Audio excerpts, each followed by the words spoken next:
Hello, welcome to the ACE Conference Mental Health Panel. I am Bethany. Carol is the moderator. She's going to be helping on SliDo. If you look in the comments, you will see a link to go there and ask all your questions, get all your hopes and dreams fulfilled, and Carol will pass them on to me, and then I will pass them on to the panelists so everybody's voice is heard. It is a great time to have you. We have 4 amazing panelists. They're going to each have a little introduction and then further on go and answer the questions that you have. So we're going to start with Joe. Can you go ahead whenever you're ready? Thanks, Beth. Hi, everyone. My name's Jo Russell, and I'm probably one of the older people here. I'm in my late 50s. I've lived and worked in Glasgow in the west of Scotland since 1989, although I was originally English. I first heard the word asexual when I was in my late 40s. I was 47. And then it took me another 3 years before I knowingly met any other asexual people. I identify as asexual, but I'm still exploring other aspects of my identity. I grew up in an era when everyone was cisgender and heterosexual, and anything else was illegal or at best improper. I had a breakdown and was first diagnosed with severe chronic depression 20 years ago, and I've been on appropriate medication for most of the last 20 years. I trained as a therapist in the early noughties, and I've been working as a counsellor and psychotherapist ever since, most of the time in private practice. The first therapist I saw after coming to an ace identity wasn't competent to work with asexuality and confused me. So I asked around and found somebody who was competent, and it made such a difference to me. I'd say that about a quarter of my current clients identify as ace, and most have had previous bad experiences with therapists. I did some specialist training with a group called Pink Therapy, and I now specialise in working with GSRD clients, that's gender, sexual and relational diversity, which is the acronym we mostly use now in therapeutic circles for LGBTQ. And I'm involved in training therapists to be competent in working with all GSRD identities. And in particular, I offer a training module for Pink Therapy in working with people who have requesting a change of their sexual orientation, or what we call conversion therapy. And that's a particular interest of mine. You may be aware that the UK government produced a survey, which was published in July 2018, about life in the UK as an LGBT person. And it gives statistics for those who've been offered or have been subjected to conversion therapy or therapy to change their sexual orientation.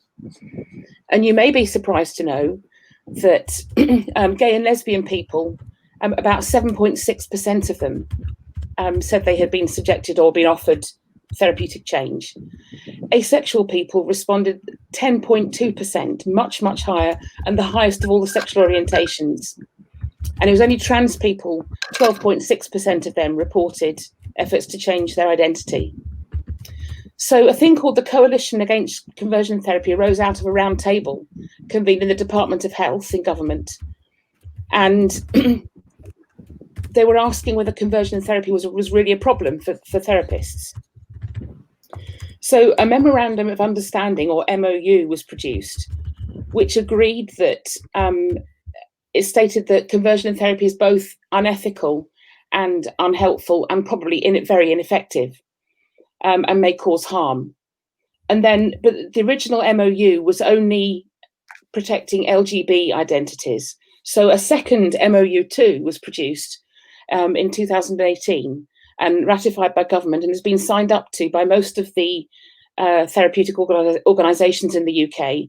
And the MOU 2 added in protection for asexuality and for trans people.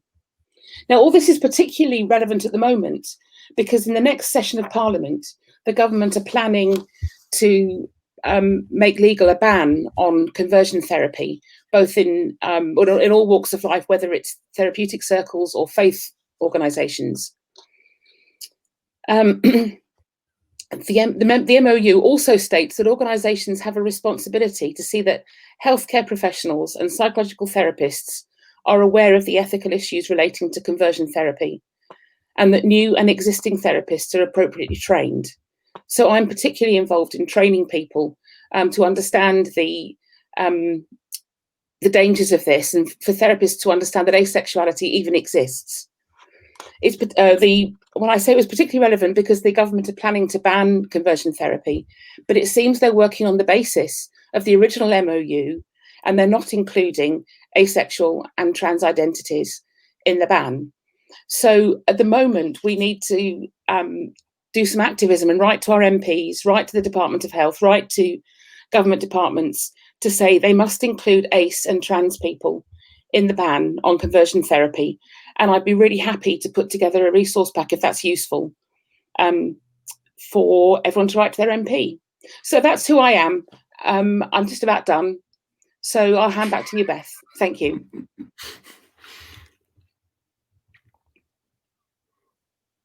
Thank you. That is incredible and mind-blowing. I personally want to be a therapist, and seeing how much progress and how much resilience you've had, both personally and in a professional field, and changing your area is so inspirational. And I hope that everyone listening will see that and learn from it and use it as an encouragement to move forward and use their identity and their experience to empower others. So I'm wondering, thank you. So is the next panelist able to go now? Ready? Awesome. Barefoot, you can go now. Thank you so much for being here. No problem. Hello. Right, I'm Ian, also known as the Barefoot Backpacker. I'm another one of those rare, sort of older aces. I was 45 last month. I'm British, currently living in Sheffield, asexual, possibly aromantic, still working that one out. I'm a data analyst by career, but I host an almost weekly podcast about travel, history, politics, and culture, on which I do talk a bit about asexuality and my own mental health. They're both topics that they don't define who I am, but they're definitely important aspects about my life that I'll often refer to. Now, see, I was one of those gifted children that you hear a lot about, and an only child as well. So, you know, there's a lot of pressure on there for me to have made the most of my potential, as they would say, and also go through the standard heteronormative life, you know, get a career, get married, have kids, etc. Yeah, I didn't have. With hindsight, I've kind of always known I was different, sexually at least. Certainly, when I was a teenager, I stood out as being different from all my peers. I went to an all-boys school and they were always talking about girlfriends and stuff. And obviously they had the posters on the wall of the pop stars that they liked and the actresses that they loved. And I had none of that. And I didn't think that was particularly unusual, but they did. As you can imagine, teenagers generally aren't a terribly forgiving bunch. A lot of my own mental health issues come from this time because I was seen as different and unusual. So it led to things like social anxiety, lack of self-esteem, imposter syndrome, depression, and executive dysfunction, amongst other things. And I think possibly as well, had I been American, I'd probably been diagnosed with ADHD, which is another aspect. Now, I travel a lot. I've grown up and I travel around the world, and I tend to go to places off the beaten track. And this affects my mental health in a way because I'm very likely to be traveling there alone. So if I have a moment, if I have a situation that for some reason I just can't cope, it affects me quite a lot because I'm basically there without any emotional support, especially because I'm asexual. I'll be traveling alone anyway. And I've had issues like this where I have actually come home a couple of times because I physically and mentally have not been able to cope with being there and having those experiences because for some reason I can't.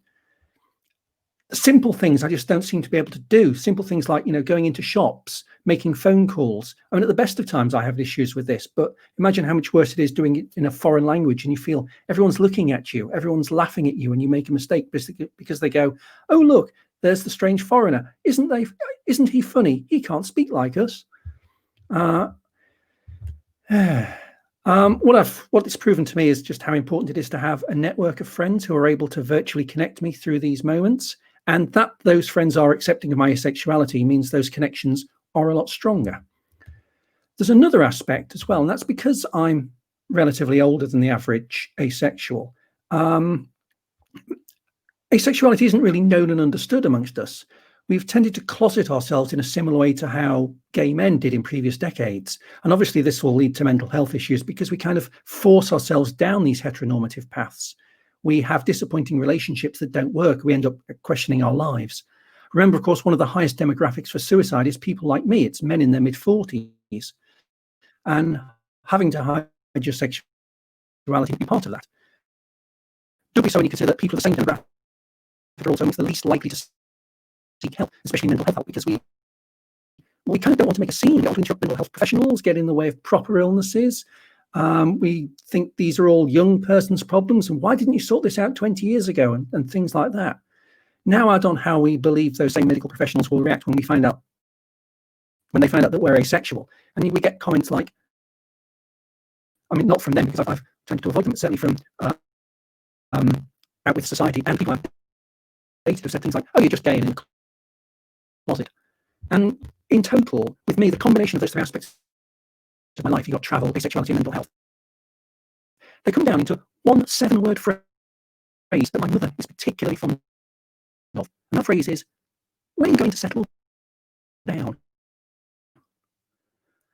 Last thing I want to say is ways in which I alleviate mental health episodes and have being asexual there. And these include things like listening to music, which is very much a low-energy activity. I'll write stories where asexuality and characters with mental health characteristics meet. I'll go running, I'll go walking on my own, usually barefoot, because it helps me relax and it helps me chill. It just grounds me in a way.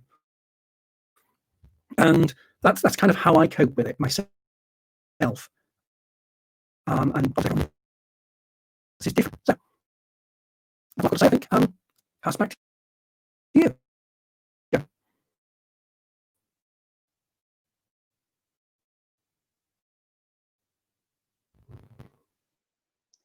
Thank you, Ian. We had a little bit of tech issues. I apologize for that on behalf of AceCon. But it is so cool to see how you adapted with your life, how you became more self-aware, and how you learned to grow past the challenges that you face and use them to your advantage in your advocacy. And I think that's an important lesson that we can all learn. So Rebecca is the next panelist, and she will introduce herself now.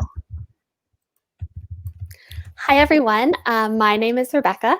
I am 26 years old. My pronouns are she, her, and I'm from Toronto, Canada.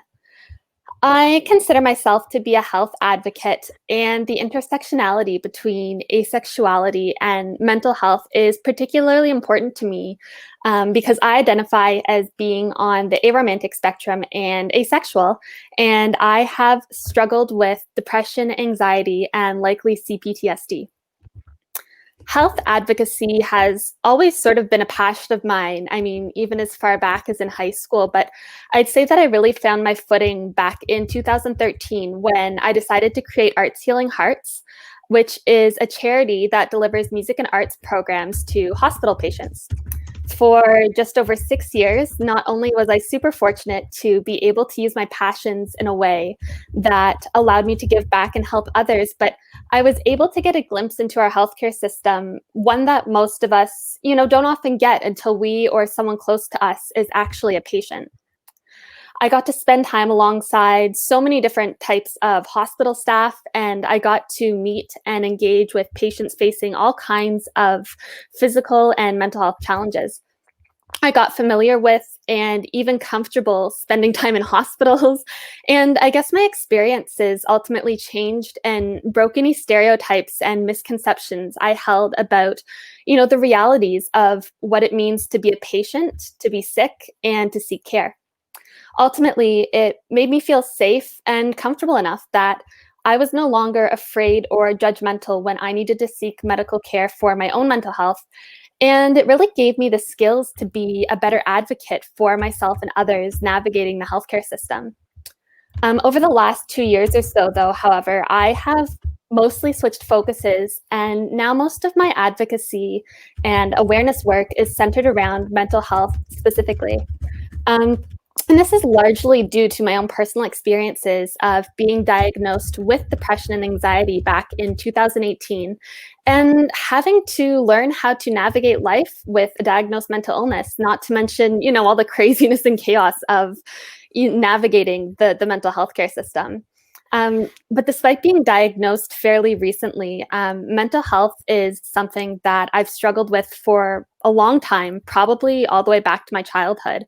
And at that time, I just didn't really have the ability or capacity to seek help or even let someone in my life know that I was struggling. And I guess I was just too afraid that I would be in trouble for not being able to handle things myself, that others would look down on me for needing help, or almost worse than either of those things would be being dismissed because they didn't believe my struggles and being invalidated, having people tell me that I was fine because I was still getting up in the morning. I was still going to school.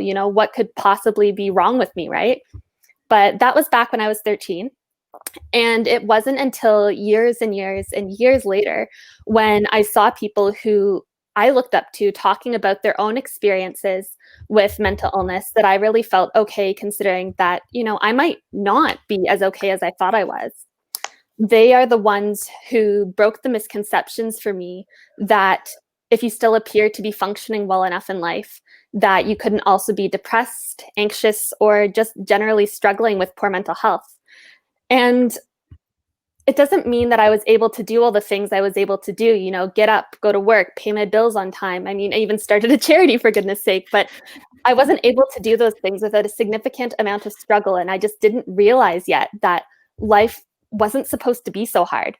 So I really credit these people in my life, along with my experiences with Arts Healing Hearts, with ultimately being what enabled me to want to and be able to seek help. I know it's common to keep mental illness under wraps in our society, and that while there's more acceptance than there has been in the past, there is still a lot of stigma and stereotypes around having a mental illness, as there also often is around having an identity that falls on the asexuality spectrum. But for me, it's really important to not be silent about my experiences, and rather I choose to actively share them because I want to be someone who helps normalize both mental illness and asexuality and let others know that their experiences and identities are valid. So while I have boundaries for myself and I'm not going to choose to share with reckless abandon, I am also still very cognizant of how those around me who chose to speak up about their experiences impacted me and how I have the potential to impact others in the same way.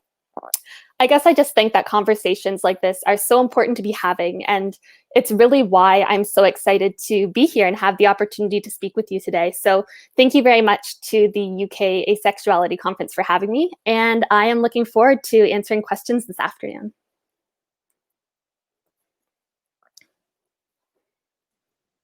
Wow, my heart is like swelling with gratitude right now to have heard that story. I personally have seen how the mental health system, especially like here in Canada, is so like boxy and often makes it hard to like navigate. And that often devalidates people, makes people question themselves, question their experience, feel more lonely. The list goes on, and I am certain that each and every one of you understands that list and all its complications. So I really appreciate you and your work for advocacy and your work to speak out against all the injustices that happen. And even if the change seems slow, it is still authentic. So thank you, Rebecca. And next, but not least, is Ria. Hi everyone. My name is Ria. I am 25 years old and I am from the Philippines.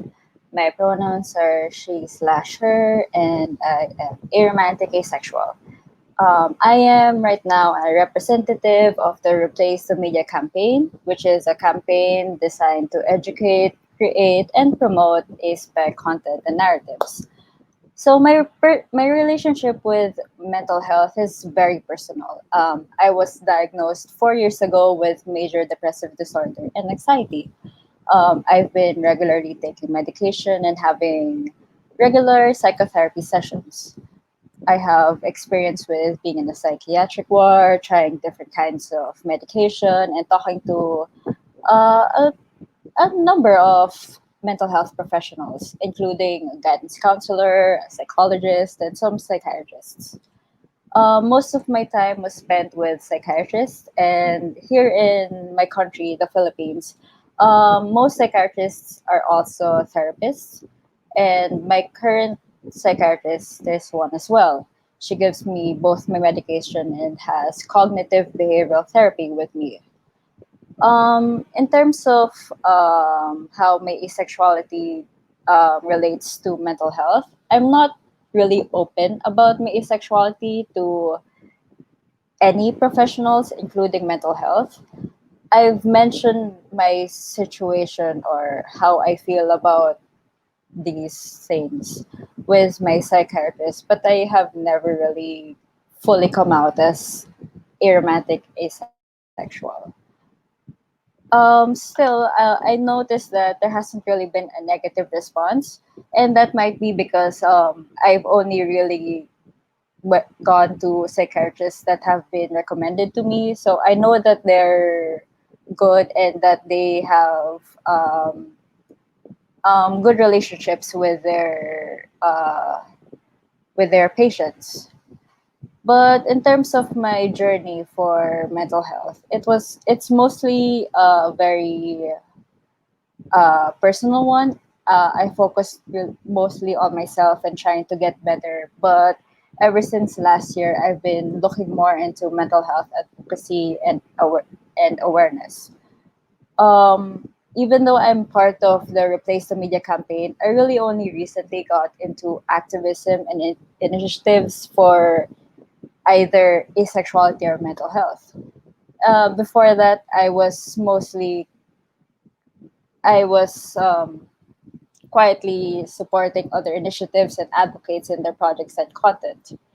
But recently, I've been trying to be more proactive, and that could mean engaging with these initiatives and bodies or trying to volunteer and really learning more about the A spectrum and mental health. I am still trying to learn more and trying to do more for the community, and I hope that in the future I can proudly say that I am very supportive of the community, whether it means to promote content or create more content or and really just support the people within the community. So I guess that's me, and thank you very much. I agree. You are going to be a forerunner in supporting the community. You are going to be somebody who advocates and who empowers people. And you are going to be a person who makes change. So we're going to go to another fun part. And you have all asked questions on SliDo. Carol has mentioned the ones that are most liked. And here is the first one. Did you choose to be out in your mental health care to your providers and why? If you were out, what has your experiences with helping in a healthcare providers been like? So I know that a lot of you guys have already alluded to this. So if you would like to even just elaborate on that a little bit further, starting with Joe. Yeah, sure. I've already said that I had a therapist who I came out to, who really wasn't terribly clued up and had no idea what asexuality really meant. So I moved on. I'm really fortunate. My GP who treats me, she is very keen to learn. I came out to her and she's been really anxious to learn from me about asexuality, which has been really impressed me. But I have to say also my supervisor, who is all therapists have to have supervision, on a bad day, she also pathologized me. So it's really inconsistent. Even people who can try and be with you all through coming out on a bad day still say, but don't you think? And I just say, no, I don't think. Sorry. Thank Done. you. Thanks, Beth. Okay, Ian, can you go, please? Yep. I generally don't reveal it to people like GPs or professionals simply because I don't want to have those conversations because they get really awkward. I know I've got other friends who are queer and they have issues with conversations with their GPs, and I just don't want to. I don't feel comfortable getting involved with them with someone on that sort of professional level. I mean, I'm happy to be out, but not out, if that makes sense. Yeah, it does make sense. It's not one of your main focuses in your mental health journey with professionals. Yeah, absolutely. Thank you, Ian. Rebecca, would you like to go next, please? Yeah, I mean, I would say that I am out to basically all of my mental health care providers and have been since I realized that I was asexual. And I think the response has varied a lot for me. Some people have been really helpful and supportive, and even if they're learning something new and they didn't previously know what asexuality was, they've been very receptive. I mean, I've also gotten the other end of the spectrum too, where, I had even one therapist be so blatant as to, when I explained my identity, ask, wait, so that's not what you're in therapy for? As though it was a total problem. So I think it's one of those things that just isn't largely well known yet. And because of that, you get a range of responses, but for the most part, you do have to explain yourself and your identity and kind of give like the TED talk we give, which is just kind of what it is right now, that I think. So yeah, I can honestly resonate with that. I'm sorry that they can't be on the same level as you for it. Thank you, Rebecca. How about you, Ria? Yes, so as I've mentioned in my introduction, I'm not fully out to my therapist, but I have mentioned about how I'm not interested in relationships or getting married or any of that kind of stuff. And the response has been mostly positive. I think, though, that right now she misunderstood me as like being too focused on my other problems. But like, I guess a reason why I'm not fully out to her is like I'm not ready to have that TED talk, and I'm not sure how she will respond. She seems to be okay with LGBT. I've mentioned about how my brother used to have a boyfriend, and she didn't seem to have a problem. She was very supportive about how I felt all about the experience. But I guess I'm just afraid about how it would be, how the talk would go, because I live in a very conservative country, and even though my psychiatrist has very glowing recommendations, I'm just afraid that she might misunderstand or misinterpret what it means to be asexual. So I can understand that. And like, that seems like a common experience, especially with Rebecca's story and even Joe's. Like, there's a lot of misunderstanding and people see it as a problem when really it's just part of our identities. Hey. Awesome. So the next question is, thank you, Ria. The next question is, how do you deal with loneliness as a single ace? I don't know if everyone here is single, so I'm just going to put you all in order and then you answer as due. Joe, can you go first, please? Mike.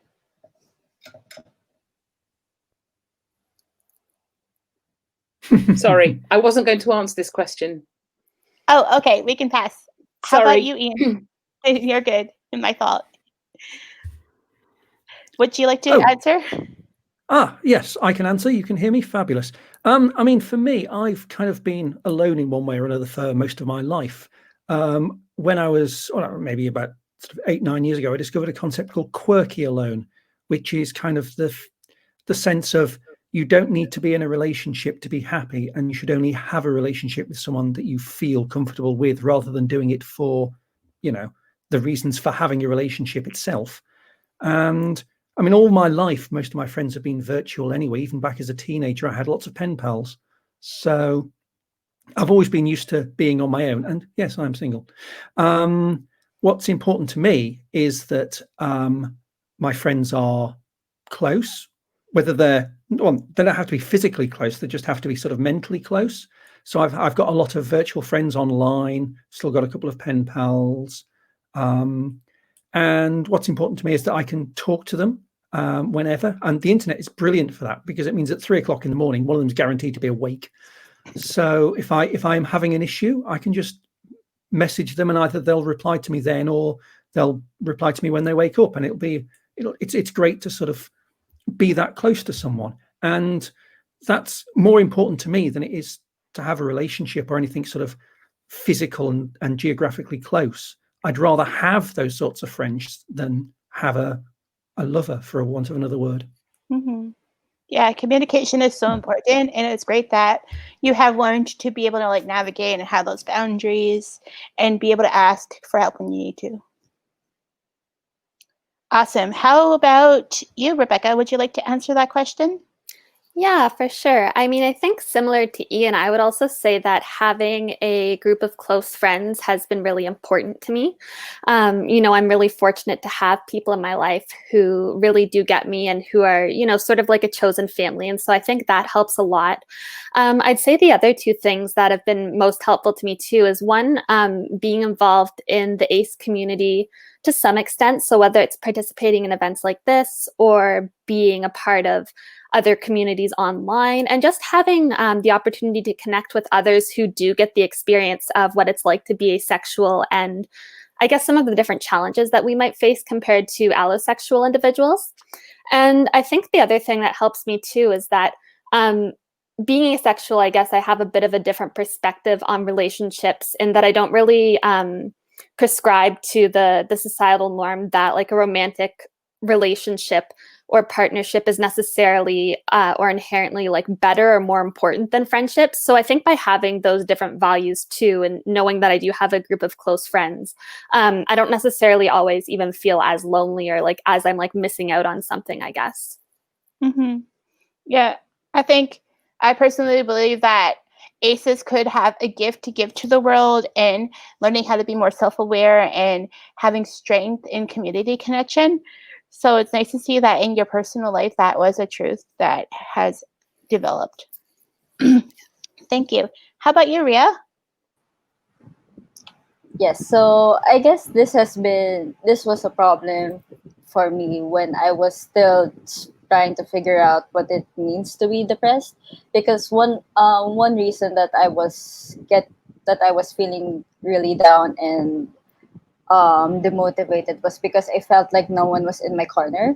And with talking to my therapist, I realized that you may feel like no one's there to support you, but that's not usually the case. You may not feel like there are people there who understand what you're going through, but even if they don't understand, as long as you approach them and you take the initiative to really establish a connection and keep that connection, you won't feel like you're alone.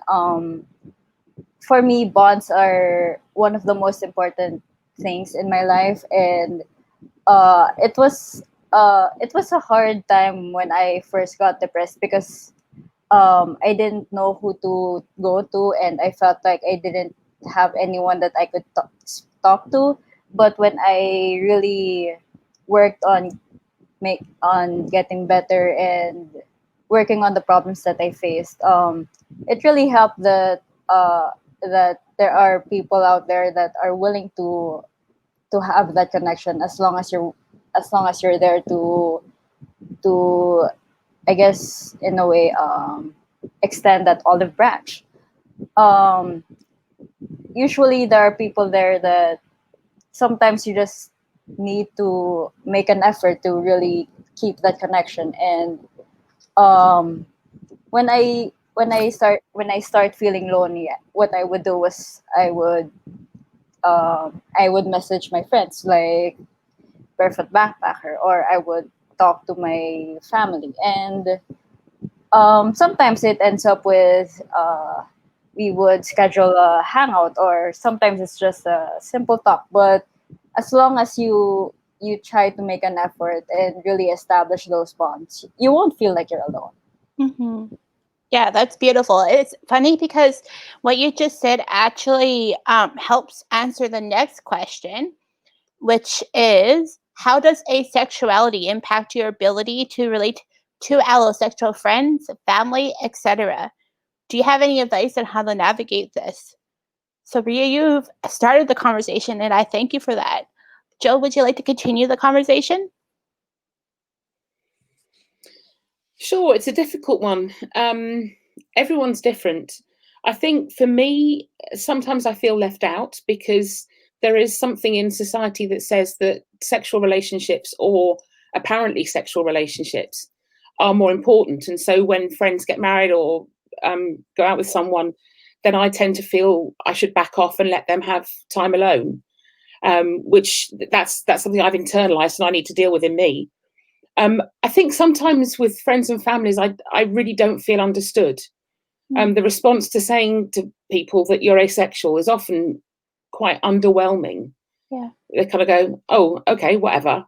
And that's not terribly helpful. And so I have to work out when I'm going to pick my battles, when it's worth speaking out and educating people and telling them what it means or what it means to me.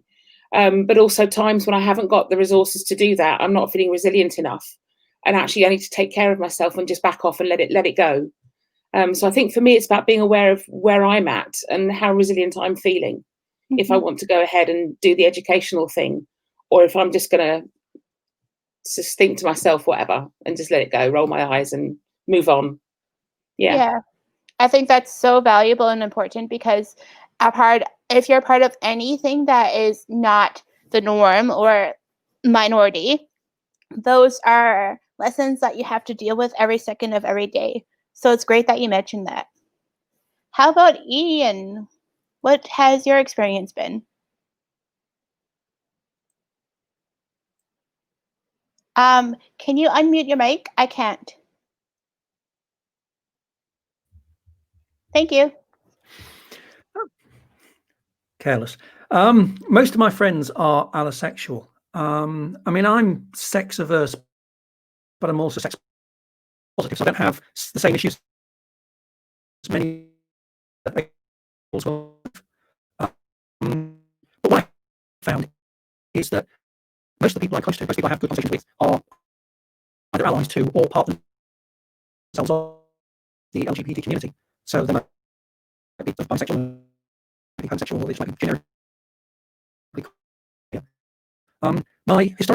Historically though, they all tend to be female, or at least female presenting. My experience with male friends has been, they tend to be a bit more traditional, they tend to be a bit more patriarchal. I really relate to the men very much. I mean, I had a conversation with a couple of friends of mine, a couple of colleagues, and it was sort of about the single ladies video by Beyonce. And I was watching it and I was thinking, it's a very boring video. It's just like it's women dancing. What? Can you hear me? Oh. That's interesting. I don't know how that helped, but please do that next time. I was trying to figure it out, but you did.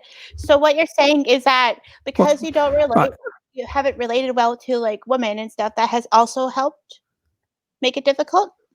I mean, men. Yeah. Right. You can hear me good. Yeah. You can hear me well. Mm-hmm. Fabulous. Yeah. I mean, it's. I relate better to women than men.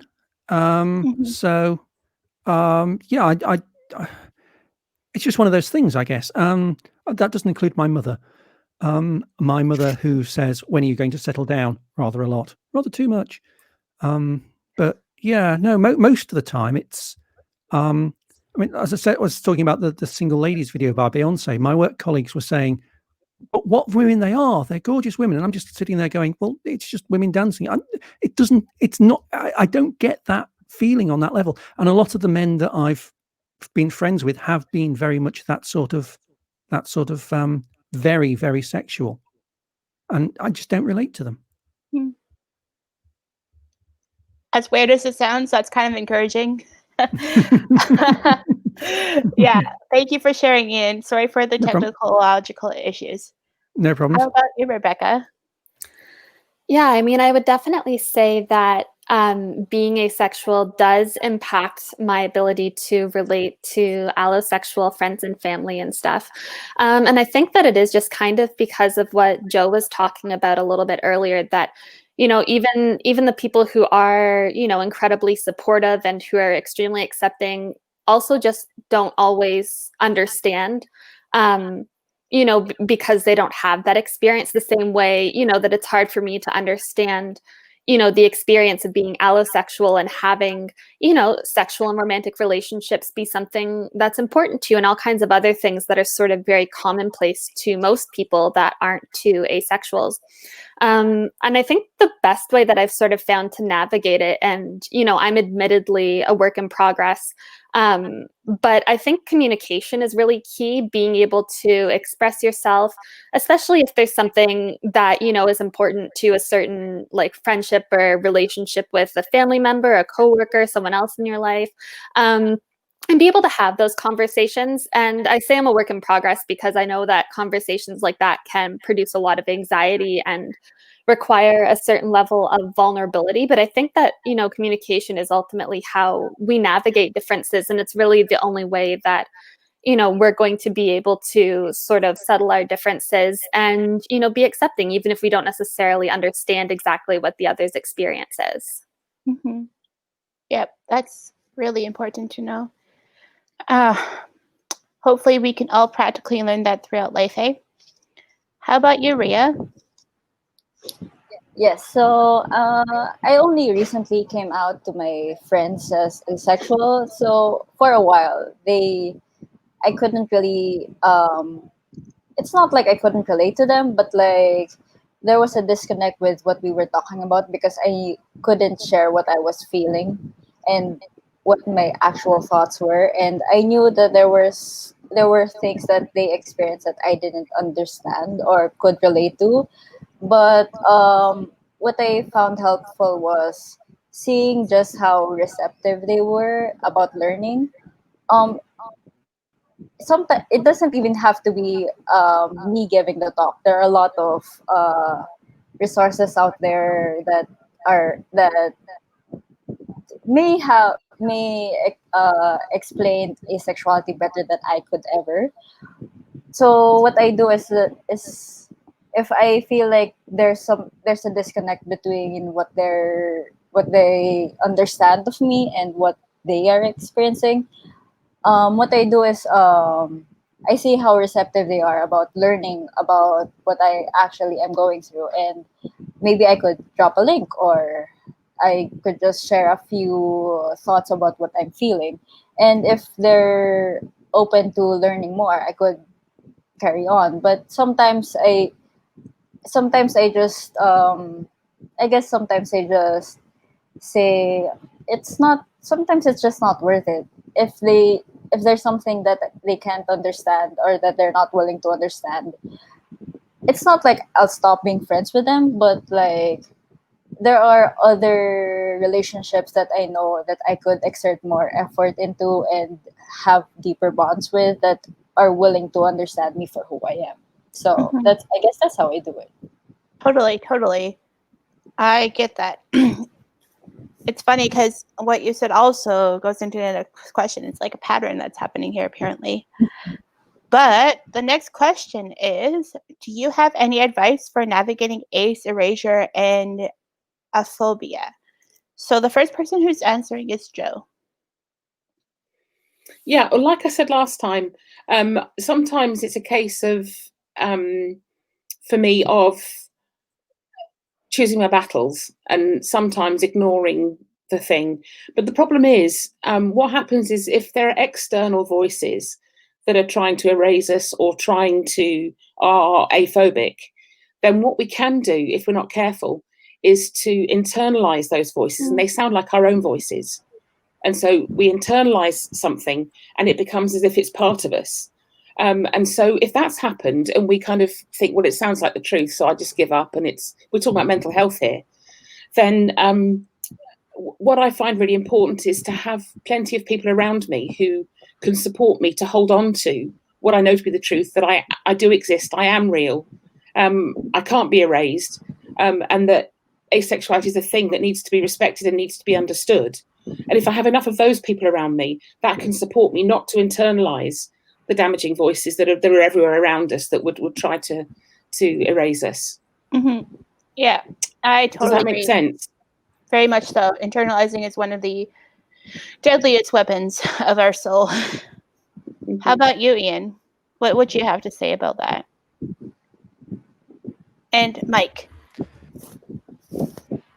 Mike. Yes.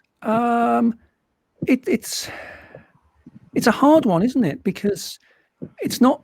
One of the things that I've noticed when I've travelled is that obviously things like homophobia and biphobia, they're a lot more open in the sense that you can see them. There are laws against being practicing homosexuality in certain countries.